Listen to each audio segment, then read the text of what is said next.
chers membres du collectif des étudiants congolais de Peroudia, après une année à la tête du collectif, en œuvrant conformément au projet Solidarité étudiante initié par M. Junior Parfait Okanze, président du collectif, nous voici à la fin de notre mandat. Ainsi, par ce présent message, nous vous présentons le rapport de fin de mandat. Durant le mandat, le bureau du collectif a été impliqué dans plusieurs actions majeures.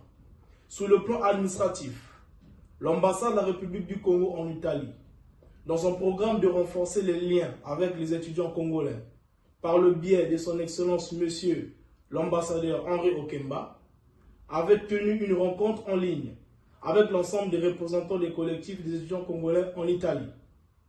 La dite rencontre abordait les différents points sur les conditions d'études des étudiants congolais afin d'envisager les pistes de solutions. À l'issue de cette rencontre en ligne, il s'était ensuivi la visite officielle de son Excellence, Monsieur l'ambassadeur Henri Okemba.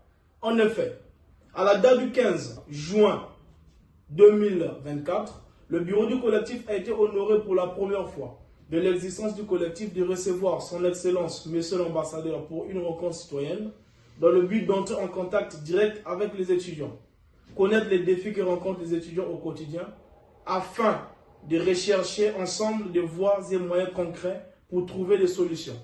Une rencontre qui a été teintée d'échanges interactifs entre Monsieur l'ambassadeur et les étudiants congolais et a été réussie malgré quelques défaillances organisationnelles.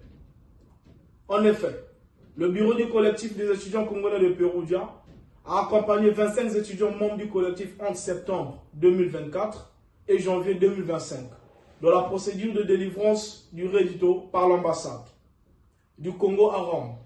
En tant qu'une association solidaire prônée par son président dans son plan de société, nous avons institué un programme d'accueil des nouveaux étudiants. Ainsi, le 17 novembre 2024, les membres du bureau du collectif, accompagnés de quelques membres du collectif, avaient accueilli chaleureusement la nouvelle génération des étudiants dans le but de les orienter par des conseils sur les études et le mode de vie de la ville de Peroudia. Le bureau du collectif a entretenu des relations externes avec d'autres collectifs, des étudiants congolais en Italie. Il faut, entre autres, noter qu'une des plus grandes réalisations que nous avons eu à réaliser est celle de l'accompagnement des nouveaux étudiants à l'obtention de la bourse. Une mission accomplie sans défaillance, car aucun étudiant suivi par le bureau n'a manqué la bourse cette année. Ainsi, cela a été réussi à 100%. En plus, le collectif a apporté une aide essentielle aux étudiants rencontrant des difficultés. Nous avons résolu plusieurs cas. Le problème de chaque étudiant sera la mesure du possible. Nous avons fait face aux 3 cas d'étudiants qui étaient éprouvés en apportant un soutien moral et financier, tout en mobilisant l'ensemble du collectif, sans oublier les 5 cas d'étudiants hospitalisés, dont 2 cas d'accident et 3 cas de maladie. Le bureau a aussi soutenu ces derniers en leur rendant visite et en leur apportant un soutien moral et financier, y compris la participation des membres du collectif.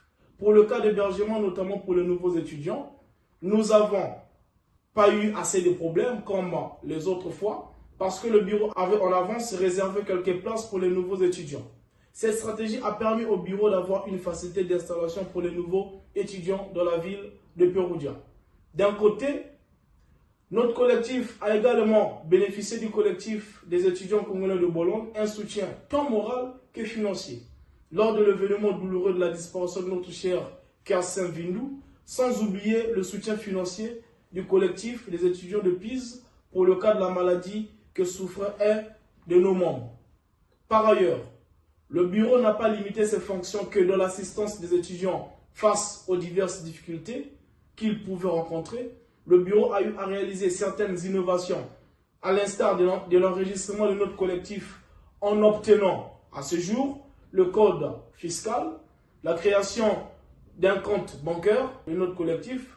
Nous avons également élargi la visibilité du collectif sur les réseaux sociaux, notamment avec la création d'une page Facebook, d'une page Instagram, permettant la publication d'informations et d'images de plusieurs événements qui ont marqué notre collectif de mai 2024 à avril 2025. Nous avons mis en place un formulaire d'enregistrement en ligne des étudiants pour une bonne organisation administrative et faciliter les rapports avec notre ambassade. Nous avons de même créé une adresse mail valide pour nos courriers électroniques. Ainsi, pour faciliter les contributions à distance des membres, un compte PayPal professionnel avait été créé. Ce compte a permis de collecter les contributions des membres pour des cas sociaux des membres qu'enregistrait le collectif. En plus, nous avons organisé des activités culturelles et sportives comme un match à l'occasion de l'anniversaire de l'indépendance de notre pays, une coupe à l'occasion du 10e anniversaire de notre collectif, le 1er novembre 2024, remporté par une équipe de la communauté dénommée les Diables Rouges, suivie de la remise des médailles. Ensuite, l'organisation de débats en ligne dans le but de promouvoir l'unité qu'avait évoqué le président lors de son discours du débat électoral à l'occasion de la Journée internationale des droits de la femme. Le bureau du collectif a organisé le 8 mars 2025 une conférence débat en ligne permettant les interventions des différents membres du collectif. Cette initiative se poursuit avec grand dévouement avec l'organisation d'une autre conférence débat le samedi 5 avril 2025 en ligne sur le thème « L'industrialisation de l'Afrique, priorité ou illusion ». En outre, comme il est de coutume, nous avons organisé une fête de fin d'année avec l'ensemble des étudiants du collectif le 1er janvier 2025. Nous avons aussi rencontré quelques difficultés, notamment la faible participation à la cotisation annuelle, pourtant essentielle au fonctionnement du collectif. Manque d'intérêt pour le recensement des membres via le site dédié, empêchant une remontée fiable du nombre exact d'étudiants congolais à Pérouse à destination de l'ambassade du Congo. En conclusion, ce mandat nous a permis de renforcer des liens solides pour une communauté étudiante congolaise plus unie, solidaire et dynamique à Pérouse. Malgré certains obstacles, les efforts déployés ont porté leurs fruits, tant en termes de mobilisation que de résultats concrets. Les bases posées depuis l'existence de notre association jusqu'ici doivent servir de fondation pour les futurs leaders de la communauté. Le soutien et la solidarité restent des valeurs centrales à maintenir et à promouvoir pour assurer une intégration harmonieuse des étudiants congolais dans leur environnement académique et social.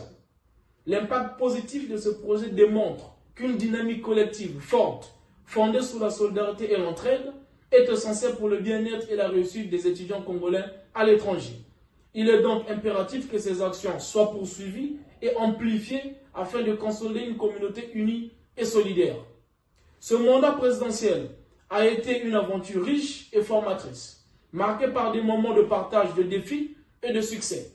Les actions que nous avons entreprises ont non seulement permis de renforcer les liens au sein de notre communauté estudiantine, mais également de poser les bases d'une culture d'engagement et d'innovation. Les projets réalisés, qu'ils soient d'ordre culturel, social ou académique, témoignent de notre volonté d'écouter et de répondre aux besoins de nos pairs.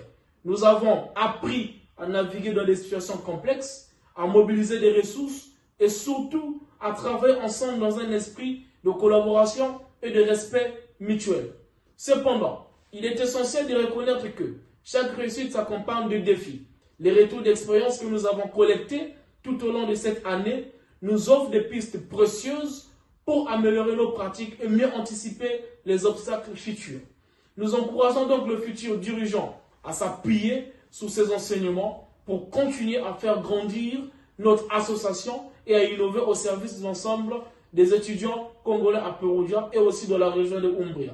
Nous tenons à exprimer notre profonde gratitude à tous les membres du collectif ainsi qu'à l'ensemble des étudiants qui ont contribué à faire de cette année un succès collectif. Ensemble, nous avons démontré que l'engagement et la solidarité sont les clés d'une association dynamique et impactante. Nous nous appuyons sur ce bilan. Nous sommes confiants que le collectif continuera à évoluer et à prospérer, porté par les nouvelles générations d'étudiants qui, nous l'espérons, poursuivons cette belle aventure avec passion et détermination. Ce mandat n'aurait pas eu de succès sans la participation sans cesse de son président, M. Junior Parfait Okanze, de son vice-président, M.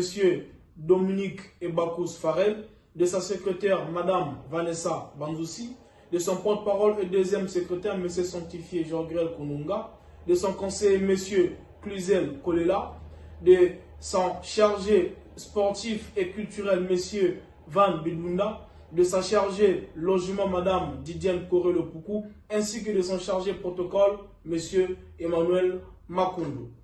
Nous vous remercions énormément. Vive le collectif des étudiants congolais de Peroudia, vive la République du Congo.